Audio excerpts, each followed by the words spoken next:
finish where I left off at. And when I left, I had made the transition from Far East to Far West. And I'm here. And I'm in the moment. So there are times in life where you just have this urge for change and something different. And I think that's where I was in my life at that time. It was just like, okay, you have to do it. You have to get it out your system. You have to try something new, the unknown. And that's what I embarked upon. And that's what I did. So let me click. In the last episode, I did speak about being vulnerable and the feedback that I was given. And I understand that feedback was feedback. It was fear. It was fear because, when people love you, they don't want to see you go. Why? I see you every day, or you're my best friend, or you're my cousin, or even for my mom, you're my daughter. I don't want to see you go to a whole nother coast where you know no one at. But I'm a big girl. I'll survive. And in the event that I am not able to, I know how to pack it all up and look defeat in the eyes and say, listen, you got this. I'm going to keep it pushing. But in my case, I'm strong-minded, and I just felt like this is something that I needed to do. So I appreciated all the feedback and all the love and support, but it was a decision that I made solely based on how the desire was burning inside of me. It had nothing to do with any outside influences. I wasn't running from anything. I just wanted simply a change. So accomplished. So now, in regards to looking back, as I've already previously stated, there's nothing wrong with reflecting, looking, but not touching. Again, looking, but not touching. And in my case, there was an individual that I was dealing with many moons ago. And for whatever reason, that person was in my past. We all have a past, and that's what gets us to a future. But for me, I felt there was never closure with me and that individual. Never, ever, right? And I can admit that today. At the time, it was just like, okay, life moves on. But for me, I always felt that there was never any closure. And I am not sure how or why he reappeared in my life, but he did, right? And more than likely, as I can look now, it wasn't at a great time in my life. It wasn't a great time when he reappeared, right? Not for him, not for me. And the first encounter with the person, and when I mean encounter, I mean a verbal conversation, face to face, it was really like just filling in the blanks on and catching up on life and, everything that I missed out on and he missed out on and X, Y, Z. And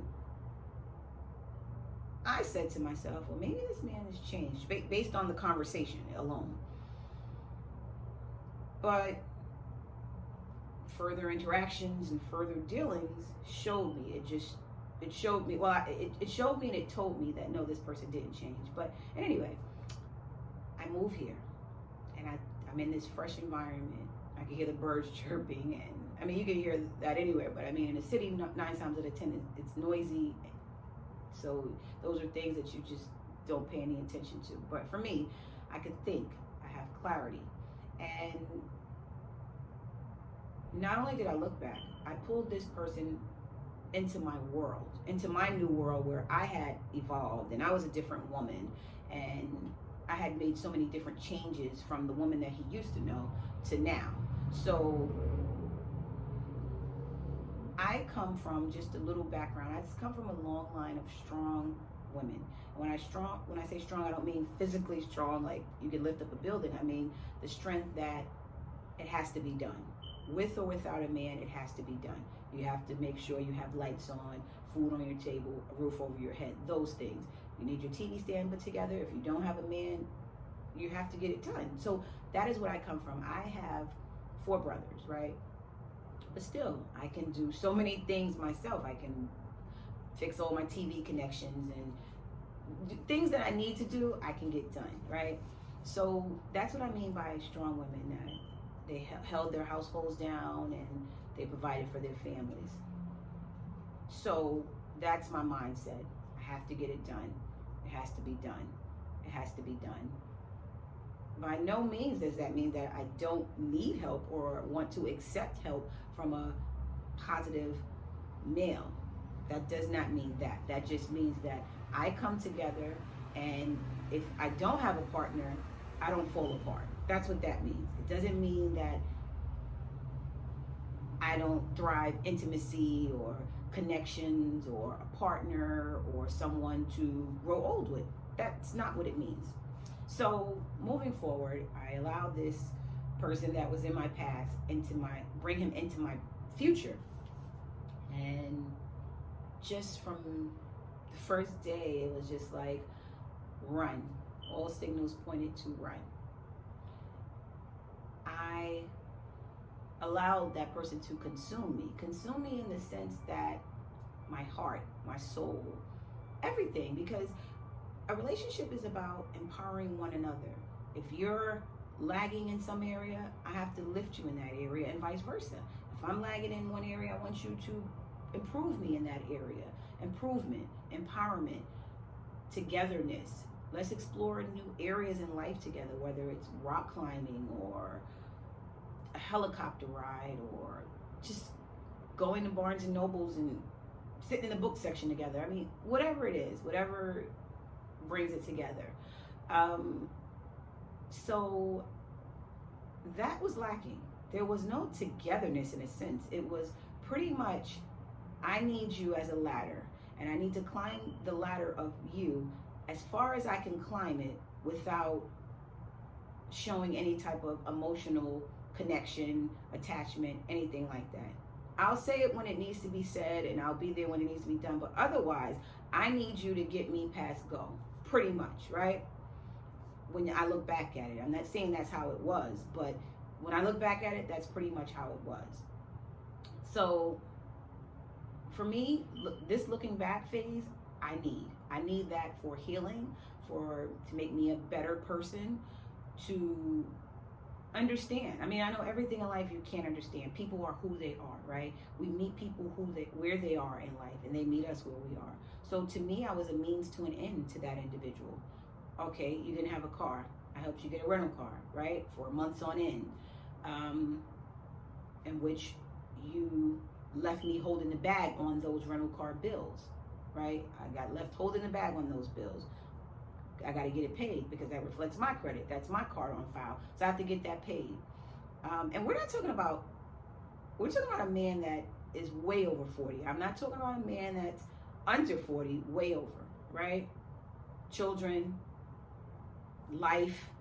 I mean, so, and I'm not trying to paint a picture like I'm the perfect person. By no means. I have my flaws, I have my weaknesses, I have my strengths. But I was there when needed, and I tried my best to build a man, as they say. I tried to. Like, okay, I see the good. I see the good. There's good in this person, just like there's good in me. But while I'm building you, I'm bringing me down in the same token. I'm bringing me completely down. It's the choices we make, right? And people tell you, but if we listen in the beginning to any individual, people tell you and they show you exactly who they are. But I think that we get caught up in the physical, or it's something we get caught up in, that we don't listen to who, because people tell you, this is who I am in so many words, right? They do, they show you, but we don't listen. So for me, he told me many moons ago who he was. He showed me many moons ago who he was. But I always have this bleeding heart that everyone deserves the benefit of the doubt. But what does that mean? I'm giving you the benefit to step on my life again, to crush my heart, to take advantage of me. So I'm giving you those benefits. That's what it summarizes to. And when it was all said and done, I was out of 3 rental car bills, an investment that was supposed to generate money for me. It was an investment for him, pretty much so. So an investment, and countless other things that I can name, but that would just be a bit much. But in any event, the thing that I take away from that whole ordeal is that it was meant to happen. I was supposed to go through that to emerge as a better person. I was supposed to. In the interim, when it was said and done, just for you, those of you that want to know the ending, when it was all said and done, for a man that was really broken and continues to live like a broken man based on your mindset, everything across the board. There was no evolving, none. With all the things that I was able to help you with, you still were not able to get past go, right? And I wish anybody success in their life. But the moral of the story for me was, if it's past, it's past. Don't breathe any type of life into it. None whatsoever. As I told you in the beginning that I love to write, here's one of my other journals. Here's another one. And I'm looking back on one of the many entries that I made. And I'm just going to read this insert for you for a second. And it reads as follows. Life has a hard way of waking you up if you oversleep. I was snoozing and losing all at the same time.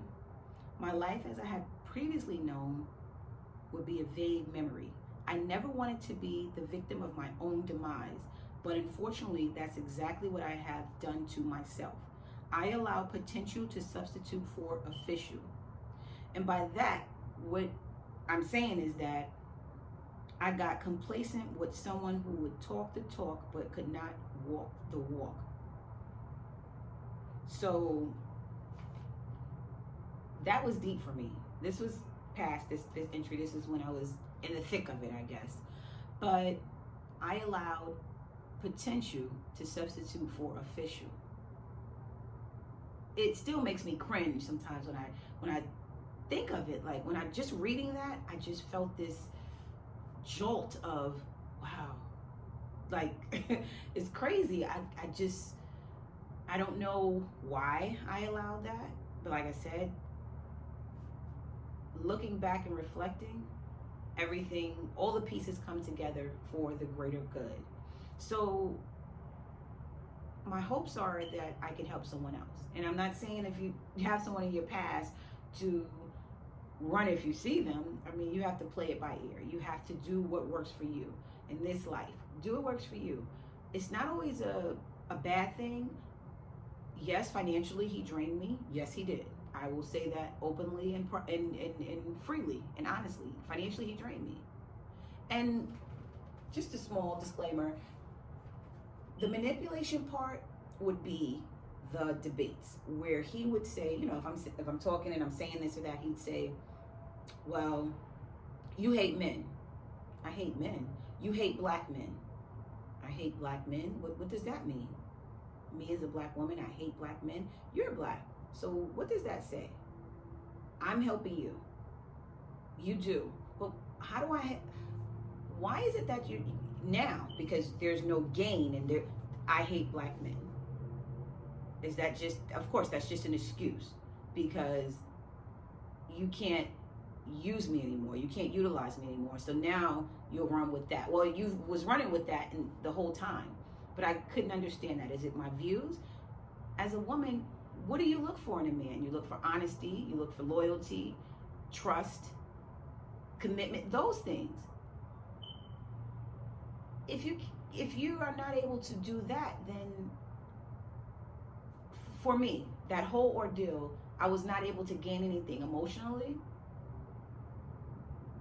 mentally, definitely not financially. How did it help me?